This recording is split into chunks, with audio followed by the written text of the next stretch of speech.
capacidade de produzir do Congresso nesses dias tão complexos que estamos experimentando? Fábio, primeiro eu acho que vale a pena resgatar que esse foi o ano em que todo mundo iniciou com muito otimismo, todo mundo acreditando que seria um ano de crescimento mais sustentável do país. Infelizmente, esse otimismo durou muito pouco pelo anúncio do PIB, que teve um efeito muito significativo na nossa economia, e agora com o imponderável que é a chegada do coronavírus, com os seus efeitos na saúde pública e os seus reflexos na economia do país. Hoje, o presidente Rodrigo Maia encaminhou um áudio para todos os deputados, pedindo a presença de todos em Brasília, ou do máximo de deputados possíveis, pelo menos os que não estão naquele nível de risco, para que a gente consiga cumprir pelo menos uma pauta de questões consensuais. Mas eu, sinceramente, acho que o quórum vai ser muito baixo em Brasília e, acima de tudo, de que essa pauta consensual talvez se restrinja única e exclusivamente à medida provisória relacionada aos 5 bilhões de reais destinada ao coronavírus. Eu não vejo perspectiva de conseguir, nesse momento sensível do ponto de vista econômico e também do ponto de vista de saúde, conseguir avançar. Mais ainda, no momento em que, diante dessa realidade, em que o país precisava, em que o presidente da República precisava unir o país em torno das reformas, em torno de medidas estruturantes para a economia sobreviver a essa avalanche do coronavírus, o presidente joga no caminho inverso, apostando na radicalização, apostando na divisão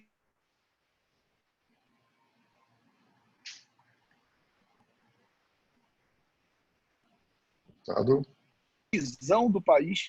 Eu não tenho dúvidas que haverá um esforço da Câmara de conseguir minimamente cumprir uma pauta, mas o ambiente é muito ruim e eu confesso não ter muitas expectativas em relação às medidas mais estruturantes. O senhor acredita que é possível fazer algum tipo de trabalho por teleconferência, algum trabalho remoto, como chegou a cogitar o presidente Rodrigo Maia nesses dias, ou seja, principalmente nas questões ali em que houver consenso? Olha, eu acho que no que for consenso é possível, garantindo o quórum físico lá, porque você tem que ter pelo menos 257 deputados registrando a presença, eu acho que com o quórum é possível fazer uma votação remota. O problema é o que há consenso nesse ambiente tão tenso.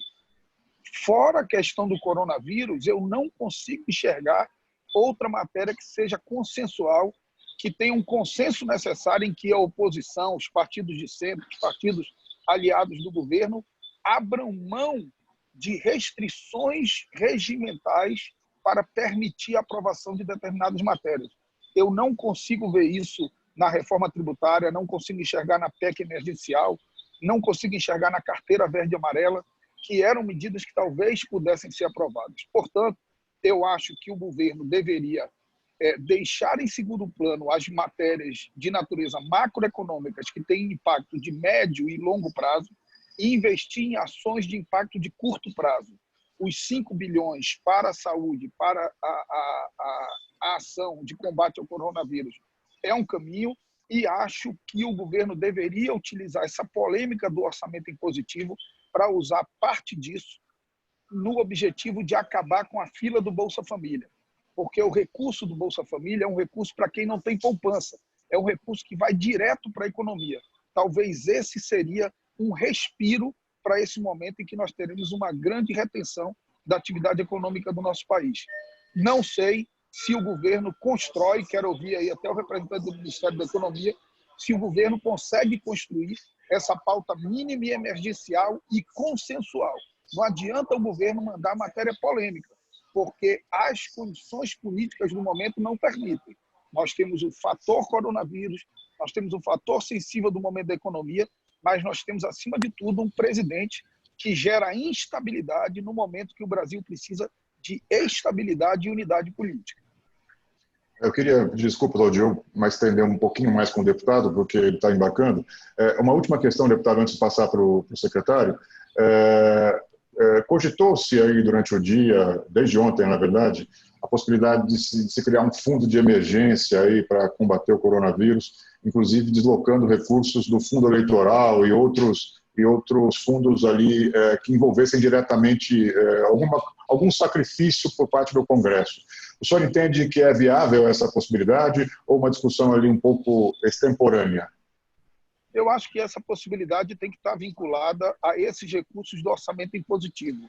Acho que o Executivo e o Legislativo precisam parar de brigar por esses 15 bilhões de reais previstos no orçamento impositivo e destinar 5 bilhões de reais desses recursos para o combate ao coronavírus e 10 bilhões de reais desses recursos para acabar com a fila do Bolsa Família, que tem 3 milhões de pessoas habilitadas e que não conseguem receber o seu benefício. Correto.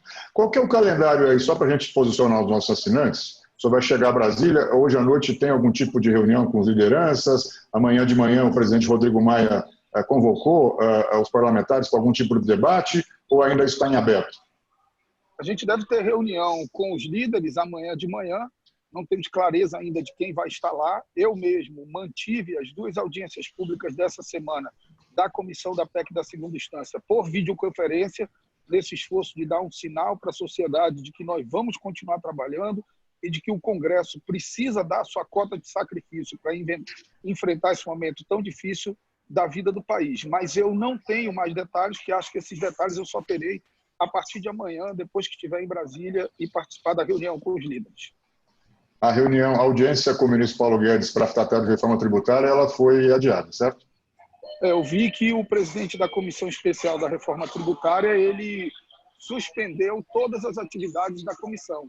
Eu acho que esse é o tipo de coisa que exige uma gana maior, uma tenacidade maior. Se não dá para fazer presencial, vamos fazer por videoconferência, mas vamos dar um sinal para a sociedade de que o esforço permanece. Eu estou tentando fazer isso na PEC da segunda instância, mantive o calendário, vou concluir o calendário por videoconferência e acho que esse é um esforço que deveria ser feito também na PEC da reforma tributária. Mas, infelizmente, já tem uma decisão do presidente da comissão de suspender os trabalhos. Correto. Eu queria ouvir agora o secretário Diogo, se possível. Fábio, Diogo, eu vou precisar embarcar aqui, mas de dentro do avião eu vou habilitar a internet e volto a participar, se puder contribuir ainda, tá bom? Peço combinado. desculpas aí. Tá bom. Combinado. Aguardo o seu retorno. Muito obrigado, deputado. Um abraço. Muito obrigado. Secretário Diogo, antes de falar um pouquinho sobre o tema do nosso webinar, que é a questão dos projetos de infraestrutura aí, que podem estar mais maduros para discussão no Congresso, assim que passar todo esse período aí mais turbulento do coronavírus, eu queria só, por um dever jornalístico, te fazer uma pergunta.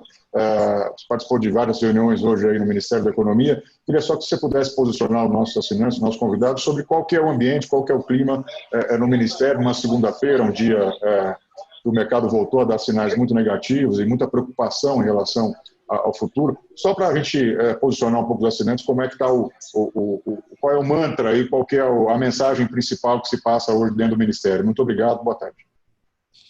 Vamos lá, então, boa tarde a todos. Bom, Fábio, o mantra aqui é trabalho, trabalho, trabalho, né? A gente passou o final de semana online, temos trabalhado em uma série de medidas, cada um na sua pasta, com o objetivo de dar uma resposta ao que a gente está, enfim, acompanhando agora com esse efeito do coronavírus. Temos sim aí dentro do Ministério da Economia uma urgência com relação a esse assunto, mas é evidente que a gente não pode deixar que esse cenário nos leve na contramão de tudo aquilo que a gente acredita, tá?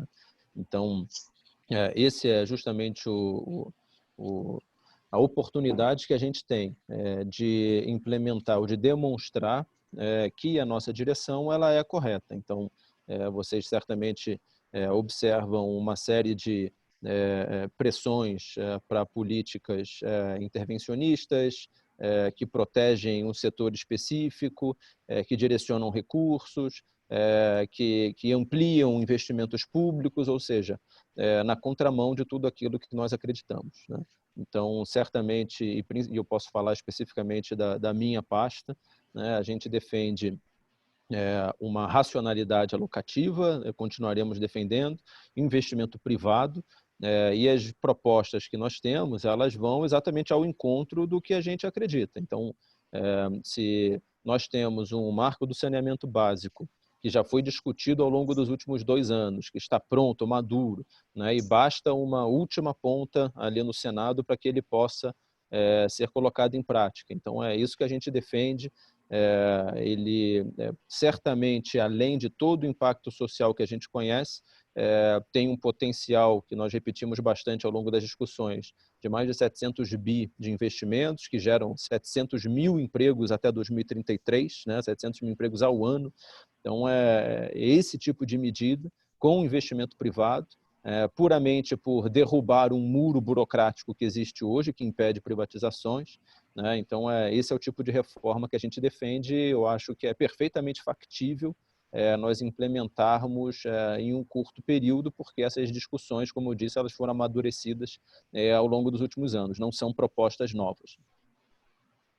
Secretário, dentro desse tema que o professor abordou, eu sei que tem um acompanhamento muito intensivo da tua secretaria, dos principais projetos ali que estão mais maduros, né, usando uma expressão aí tua, para apreciação e para deliberação no Congresso. Além do marco legal do saneamento, sobre o qual o senhor já acabou de comentar, quais seriam os outros projetos que, no teu entendimento, ali estão mais próximos de se construir uma convergência para que a gente possa avançar nessa pauta assim que passar, pelo menos, esse período aí de baixa produtividade do Congresso, mas quando voltar ao normal, o que pode andar com mais celeridade na tua impressão? Uhum. Bom, a gente tem um projeto por cada setor, né, prioritário, e existe a discussão hoje, né, na Câmara dos Deputados do que se chama de Lei Geral de Concessões, né, cuja comissão está sendo presidida pelo deputado João Maia e a relatoria é do deputado Arnaldo Jardim. Então, dentro do setor de energia, a gente tem o PLS 232, que na semana passada saiu da Comissão de Infraestrutura do Senado e foi para a Câmara, né? E a gente acredita que ele tem um potencial importante de estímulo a investimentos. Em logística, nós temos o PLS 261, ele ainda está, esse acho que de todos é o que está mais embrionário, tá? Porque ele ainda está na comissão do Senado. Em saneamento básico, acho que esse é o que está mais avançado, acho que ele tem um potencial bastante interessante de curto prazo, tá?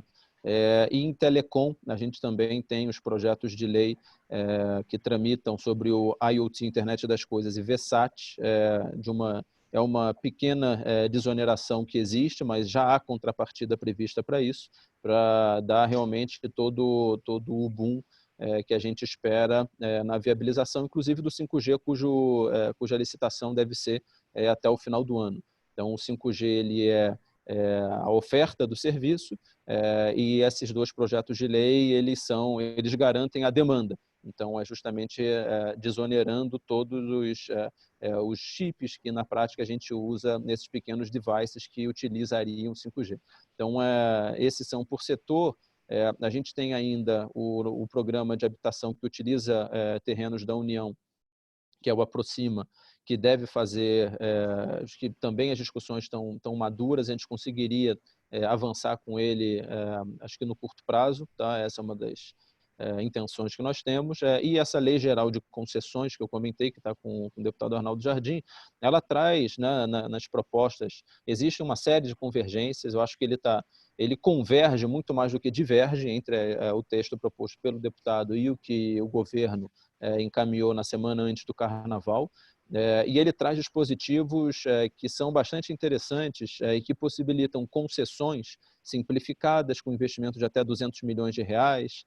Enfim, ele traz alguns dispositivos que poderiam sim ter um impacto de curto prazo, mas que especialmente no médio prazo ele garantiria uma retomada bastante interessante dos efeitos que ficarem como sequela do coronavírus que a gente está enxergando agora. Secretário, eu sei que a tua equipe está em permanente contato com os parlamentares, enfim, sobretudo tirando dúvidas, esclarecendo pontos ali mais técnicos em relação a esses projetos todos que estão sendo acompanhados de perto pelo Ministério da Economia. E a pergunta que eu faço para o senhor é o seguinte: existe, na tua opinião, uma possibilidade de entendimento entre o Legislativo e o Executivo nessas questões? O ambiente está favorável para esse tipo de diálogo? Eu pergunto porque, nas últimas semanas, houve uma série de episódios que aumentaram um pouco a tensão aí entre os poderes, acho que faz parte da natureza política, inclusive, do regime democrático, esse embate, mas, de certa forma, houve uma subida de temperatura. De alguma maneira, o senhor sentiu algum tipo de reflexo na atitude dos parlamentares em relação aos projetos mais relevantes? Como é que o senhor pretende conduzir isso aí nesse ambiente um pouco mais turbulento? Olha, eu posso falar sobre a minha pasta, né? E eu percebi zero alteração no relacionamento que nós temos com a Câmara e com o Senado, que, diga-se de passagem, é muito bom. Então, estive, inclusive, na FRENLOG, que é a Frente Parlamentar Mista de Logística e Infraestrutura, há cerca de 2 semanas. Fui muito bem recebido lá por todos os deputados e senadores que lá estavam. Conversamos sobre todos esses projetos que eu comentei agora. Acho que a gente está muito alinhado, né, na maioria dos pontos. É claro que é impossível a gente estar 100% alinhado em tudo, tá? Mas posso exemplificar aqui no próprio PLS 261, que é o de ferrovias, né, o senador relator, o senador Jean Paul, do PT, conversamos muito bem, ele apresentou toda a boa intenção de levar o projeto adiante. E no setor de energia, também o presidente da comissão era o senador Wellington Fagundes, estava lá conosco na FRENLOG, ele é o presidente da FRENLOG. O de saneamento básico, estive hoje de manhã com a assessoria do senador Alessandro Vieira, que é o relator na Comissão de Meio Ambiente agora no Senado do PL 4162. Então, temos realmente um relacionamento... Desculpa, secretário, desculpa interromper, mas é um assunto que interessa muito para os nossos assinantes. No questão do marco legal do saneamento, o senhor teve essa conversa pela manhã, qual é a sinalização que o senhor tem de calendário ou de algum ajuste? Ou o senhor acha que vai ser cumprido aí o acordo que foi firmado entre as casas de o Senado não fazer alteração no texto, enfim, para dar mais celeridade ao processo? Não, aparentemente a informação que nós temos, Fábio, é que de fato há um compromisso do Senado em dar uma tramitação de acordo com o texto que veio da Câmara, tá? É claro que existem algumas preocupações com relação a dispositivos específicos, mas essas preocupações eu acho que elas se referem muito mais à complexidade do texto, onde algum tempo de conversa mostra que elas foram endereçadas de várias maneiras diferentes, justamente porque nós temos discutido esse texto ao longo de 2 anos. Então, potenciais preocupações de setores ou de... enfim, algumas preocupações específicas, elas certamente foram endereçadas de alguma outra maneira, tá? Então, trabalhamos nesse sentido e acredito que todas as preocupações foram endereçadas. A preocupação maior que nós temos é com relação à tramitação, né? Porque se de fato houver um cancelamento das sessões ou alguma coisa nesse sentido, de fato atrapalha a tramitação normal do texto. Mas se não houver esse tipo de problema, né, se a tramitação seguir, a gente tem aí um otimismo que a gente conseguiria vencer o processo da Comissão de Meio Ambiente talvez nessa semana, passar pela Comissão de Infraestrutura na semana que vem, né, o próprio presidente da Veocolumbre já deu várias declarações de que colocaria realmente essa tramitação em prioridade, né? O senador Tasso Gereissati, da mesma maneira, também colocou publicamente, em várias ocasiões, né, o seu compromisso pela tramitação. Agora, se realmente a gente vai conseguir, ou se a gente tem aí uma força maior do próprio Senado, né, de interromper não essa discussão específica, mas as sessões de maneira geral, isso vai causar, enfim, um atraso, né, obviamente.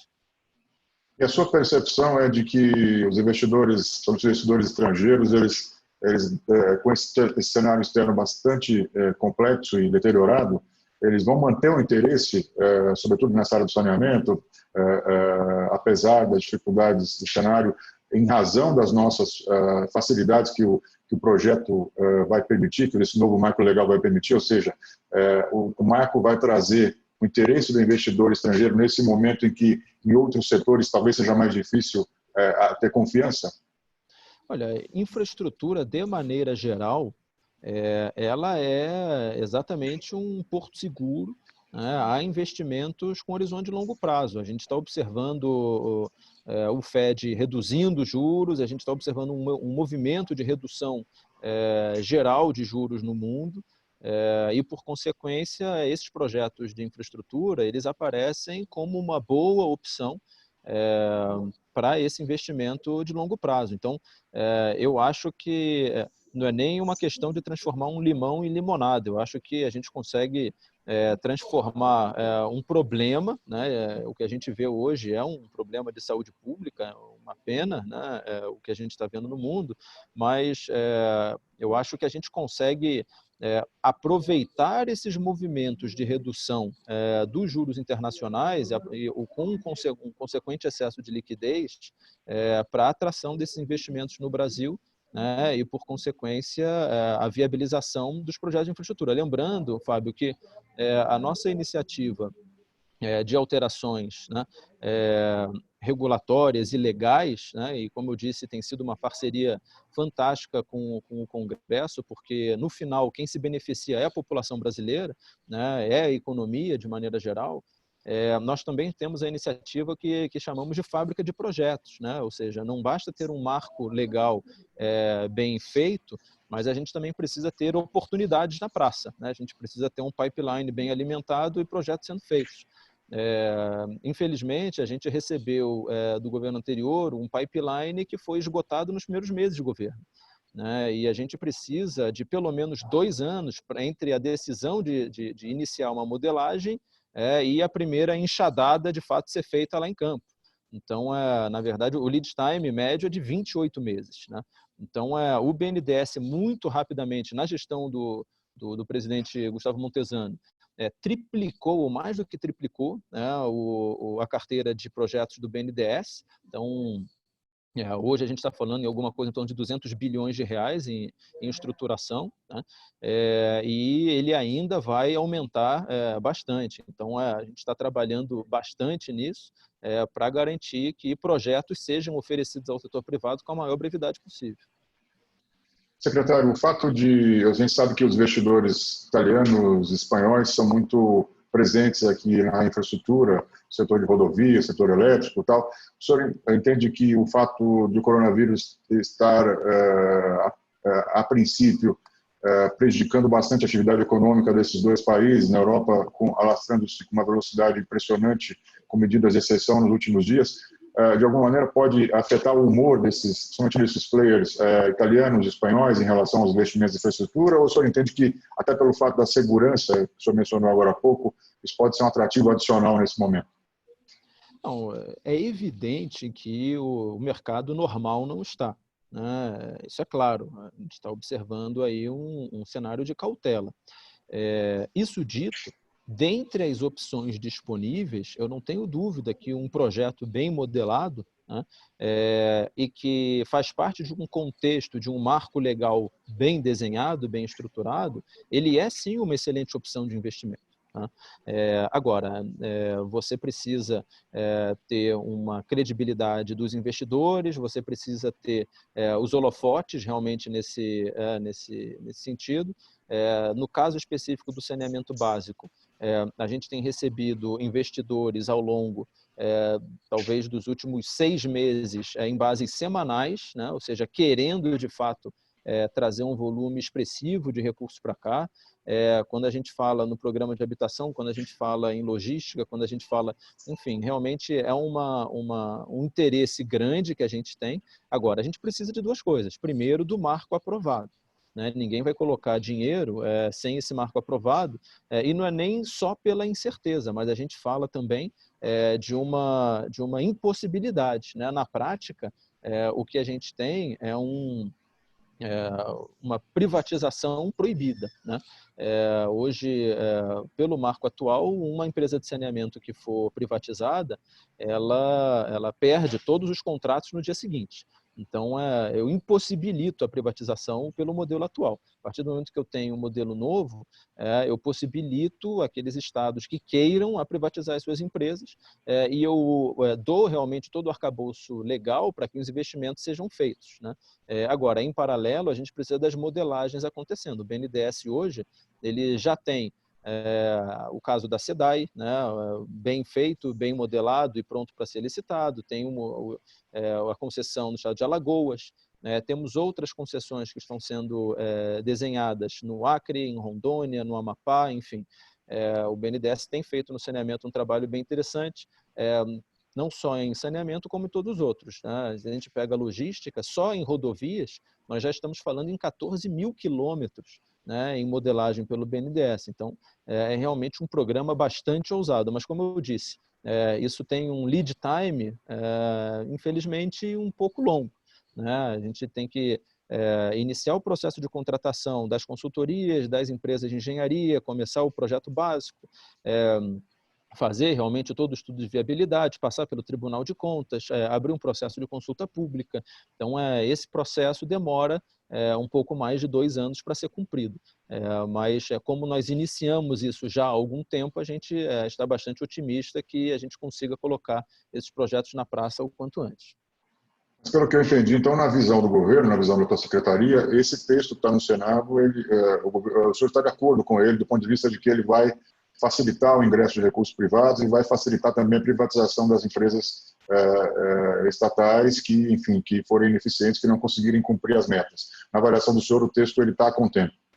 Não tenho dúvida, né? Ele é um texto muito bom. Eu acho que as discussões elas se elevaram muito, tá? A gente trouxe um debate quantitativo para dentro de um debate que até então era meramente ideológico, né? Onde ficou um texto no qual as empresas públicas que queiram permanecer, elas permanecem desde que entreguem um serviço, né, para a sociedade brasileira. Então, não é uma questão de ideologia, é uma questão pragmática de que a gente precisa universalizar o serviço. Colocou-se um prazo, né, até dezembro de 2033, e os estados que queiram privatizar, eles terão essa possibilidade, porque hoje, como eu disse, eles não podem fazer isso, né? E aqueles estados que não queiram, ok, eles ficam desde que eles comecem a entregar o serviço. Então, isso de fato vai desencadear investimentos bastante importantes aí.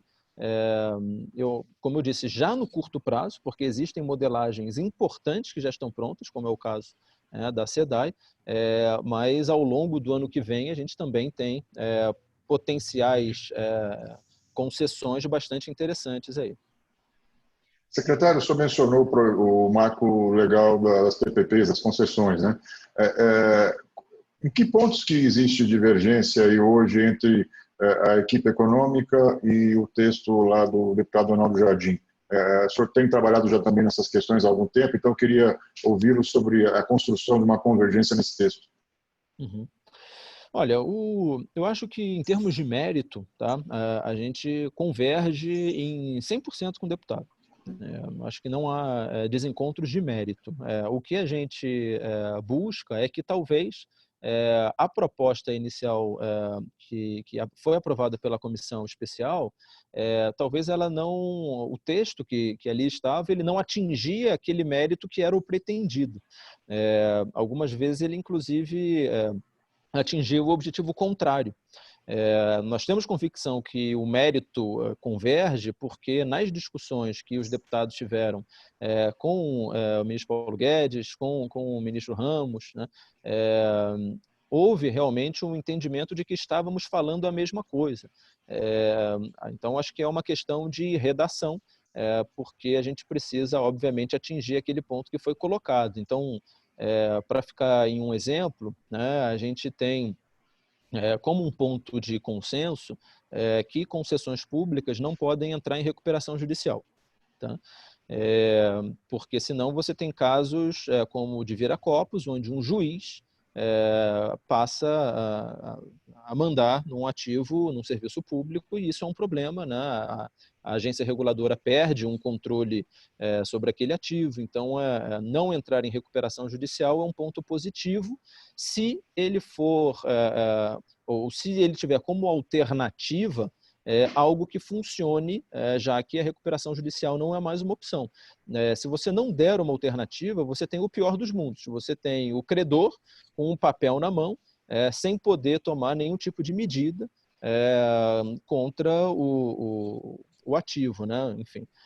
Então, o que a gente propôs foi todo um procedimento de monitoramento, né, para garantir que, ok, se a concessão ela não pode entrar em recuperação judicial, que alternativa eu tenho, como eu protejo os credores e como eu garanto que o serviço público, a prestação de serviço público, não será interrompida.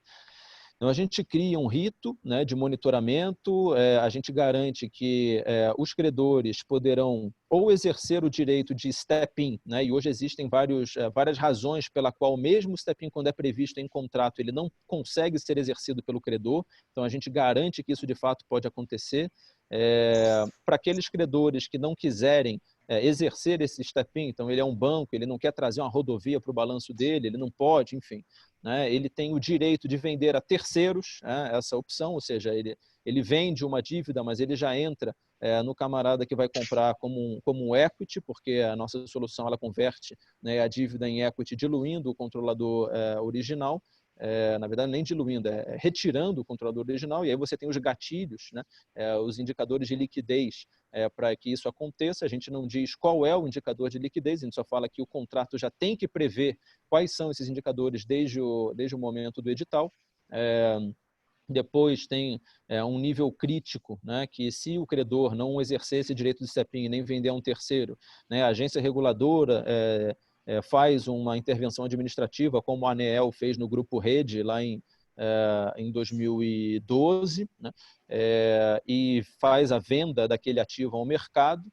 Enfim, tem todo o processo desenhado. Então, esse é um caso onde nós convergimos na ideia, né, nós queremos dar uma resposta a um problema único, mas a solução ela é diferente, né? No nosso ponto de vista, o texto que acabou sendo aprovado, ele justamente impede essa solução seller e ele exige uma série de negociações que a gente sabe, por experiências anteriores, né, que não funcionam.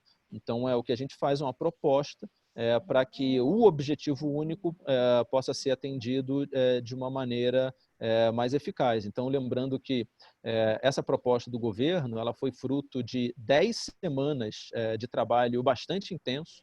Eram mais de 30 pessoas de 9 ministérios diferentes, que toda quinta e sexta-feira se trancavam numa sala, né, para discutir cada um dos 230 artigos que foram apresentados pelo deputado.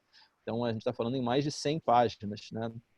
Foi realmente um trabalho gigantesco, abria-se ali artigo primeiro no telão, né? Cada um discutia, enfim, o quantos artigos ficou, secretário?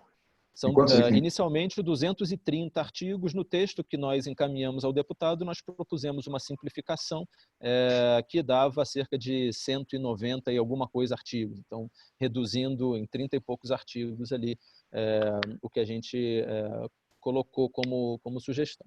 Então, houve um enxugamento ali da proposta, mas, como eu disse, eu tenho convicção de que a gente tem uma convergência total no mérito, mas fizemos ali uma série de propostas para que esse mérito seja atingido de uma maneira mais razoável, né? Porque nós tínhamos ali, como eu disse, especialistas de vários ministérios diferentes, cada um enxergando a particularidade do seu setor, um problema que aconteceu no dia anterior, que aconteceu, né, há 10 anos atrás. Então, tinha ali realmente uma diversidade enorme de conhecimentos práticos que tem um valor muito grande para um texto que tem uma abrangência geral, ou seja, que ele permeia os setores de energia, logística, o próprio saneamento básico, absolutamente tudo, inclusive dos subnacionais. Obrigado, secretário. Queria pedir à nossa diretora de crescimento, Raquel Salgado, que ela possa endereçar, por favor, as questões que estão sendo formuladas pelos nossos assinantes e convidados. Secretário, chegou uma pergunta anônima que diz o seguinte: por parte do Ministério da Economia, quais as medidas vislumbradas para superar a crise emergencial no setor aéreo? Qual o timing para a edição dessas medidas? O deputado chegou a responder aqui por escrito, mas ele caiu, né? Acho que a conexão dele está ruim, então vou pedir para o senhor responder, já que era endereçada mesmo ao Ministério da Economia. A vocês. Tá, infelizmente eu não consigo responder porque eu não respondo por companhia aérea, né? Ela é um setor, ela não, eu trato de aeroportos, né? Mas não da companhia aérea. Então essa infelizmente eu não consigo responder. Eu sei que tem havido uma série de negociações entre a economia e o Ministério da Infraestrutura.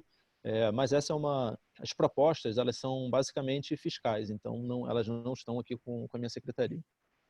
Se o senhor me permite a interrupção, pelo que o senhor disse no início da nossa conversa, enfim, as diretrizes do Ministério da Economia, no dia de hoje, pelo menos, elas caminham no sentido de que há uma convicção de que o caminho está correto, então qualquer tipo de desvio aí que seja muito abrupto nessa rota desenhada pelo ministro Paulo Guedes, seria um pouco improvável, sem entrar em detalhe, mas pelo que o senhor passou, a mensagem um pouco é essa. Eu estou errado? Veja que não chega a nem ser uma opção, Fábio. A gente não tem espaço fiscal, né? Então, a gente precisa ser criativo e pensar, tentar não quebrar o termômetro, né? Não matar o mensageiro, mas tentar pensar por que nós chegamos nesse ponto, né? Como que a gente depende menos do governo. A solução jamais pode ser mais governo, né? A solução sempre tem que ser como o que nos fez chegar aqui, né? Lembrando, quem propõe aumento de investimento público, né? Parece que esqueceu que a gente tentou isso ontem, né? E deu miseravelmente errado. Então, o que a gente tem que fazer é ser criativo, e, de fato, quebrar esse muro chamado governo, que hoje separa esse cenário de excesso de liquidez com um excesso de oportunidades que a gente tem no Brasil. Esses dois não se encontram porque o governo construiu muros, né, no meio do caminho. Então, é o momento de derrubar esses muros. Tá. Só uma pergunta também, de novo, relativa ao coronavírus, aí, mais prática agora. No Ministério, alguma providência foi adotada do ponto de vista de monitorar isso, a equipe, os profissionais, porque a gente está observando em todos os setores, em todas as áreas do governo, legislativo, judiciário, medidas restritivas de circulação, realização de eventos, atividades, reuniões. O Ministério tomou alguma deliberação interna sobre procedimentos aí nos próximos dias? O senhor teria algo a dizer nesse sentido, com relação ao trabalho, à rotina de trabalho? Sim, tem um ofício que saiu da Secretaria Executiva do Ministério da Economia, dando orientações, né? Acho que nada diferente do que tem sido feito em outros setores, mas a gente não pode esquecer que nós somos o governo. No limite, nós estamos guiando um país e a gente não pode se colocar eu digo principalmente os cargos mais elevados, né? A gente não pode se autodeclarar grupo de risco e ir para casa, né? O nosso compromisso com o país, com 210 milhões de brasileiros, a gente precisa continuar a nossa missão. Então, essa mensagem ela é claríssima para todos, né? Que a gente precisa, como eu disse, né? A sua primeira pergunta, qual é a orientação geral? Trabalho, trabalho, trabalho, inclusive no final de semana, né? Foi totalmente dedicado a isso. Então, existem os grupos de risco, a orientação foi pessoas com mais de 60 anos, né? Que possam fazer home office, enfim. Mas, em linhas gerais, estamos todos dedicados a conseguir sair do outro lado. Raquel, mais alguma pergunta? Duas perguntas. Sim, sim. Primeiro, eu só queria deixar registrado a resposta do deputado Marcelo. Ele escreveu o seguinte: penso que uma medida imediata deveria ser o governo desonerar a folha desse setor, como fez a China e anunciou os Estados Unidos. Agora, a gente tem duas perguntas que têm a ver com micro e pequenas empresas. se existe algum estudo para apoiar micro e pequenas empresas que serão afetadas pela conjuntura, pela crise. E outra que tem a ver com o mesmo tema é: se fechados bares e restaurantes, haverá algum tipo de incentivo tributário para a manutenção do setor, já que ele é majoritariamente composto por pequenos e médios empreendedores?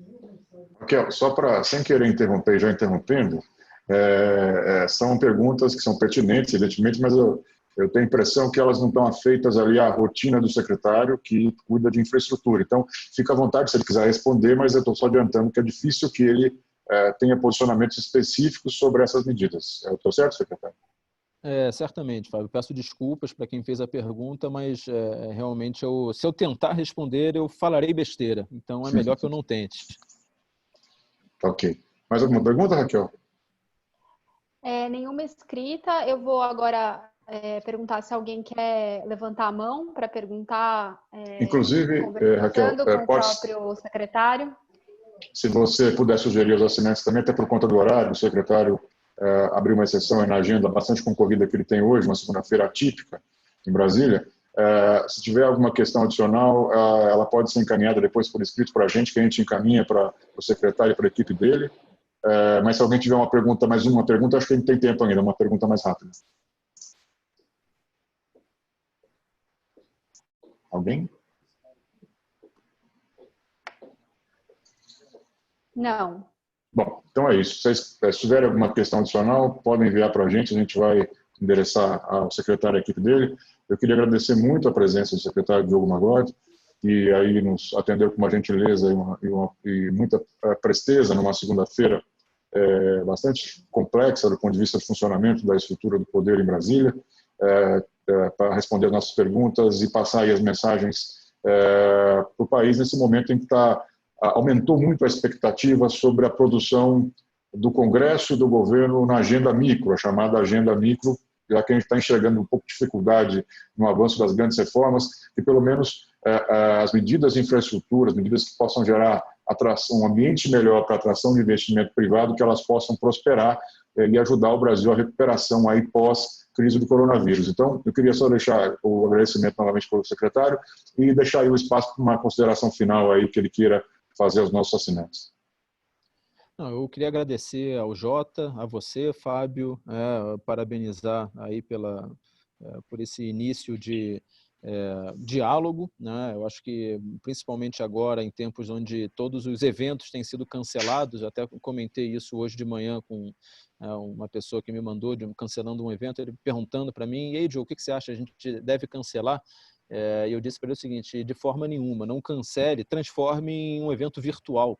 A gente precisa continuar decidindo, as pessoas precisam continuar tomando decisões mais do que nunca, inclusive. Então, parabenizo aí por esse instrumento, por essa ferramenta, e garantir para todos vocês que a gente tem trabalhado muito na implementação dessas medidas, tanto nessas reformas para a infraestrutura quanto no nosso pipeline de projetos, mas deixando claro que, obviamente, é um cenário atípico e que a gente vai depender das sessões que ocorrerão no Congresso agora para garantir que esses projetos vão ser aprovados. Obrigado, secretário. Obrigado também a todos e todas, convidados, assinantes. Eu agradeço também a participação importantíssima da Raquel Salgado, que coordenou aí a moderação do evento. Eu queria adiantar que amanhã nós continuaremos, conforme disse no início, nós teremos webinars diários, de segunda a sexta-feira, durante todo esse período mais turbulento. Nós vamos estar disponíveis para os nossos assinantes para tirar dúvidas e também para alimentar o debate com especialistas, com representantes dos três poderes e ajudá-los a tomar decisões com menos risco e mais previsibilidade. Amanhã nós teremos o segundo episódio, que será um pouco mais cedo, às 16 horas, com o professor Matos Lisboa, do INSPER, que entrará ao vivo aqui e estará respondendo as perguntas dos senhores e senhoras em tempo real. Muito obrigado pela participação e uma boa tarde a todos.